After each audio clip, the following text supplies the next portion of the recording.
nasa labas pa lang, nakita ko na yung mga sale dyan. Kaya syempre pumasok kami. And tingnan nyo, sobrang colorful na mga kids clothes dito.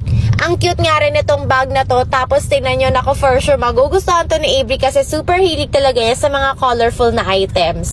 Nag-check na nga rin ako dito ng mga slippers. Tapos ito yung mga colorful shirts nila. Saktong-sakto nga kasi si Avery ang hilig talaga yan sa mga neon colors. Tapos dito ang daming neon colored items. Kahit yung mga swimsuit nila and yung mga hats na ko, meron silang mga rainbow colors. So ayan, tingnan nyo, may mga naka 50, 60% off.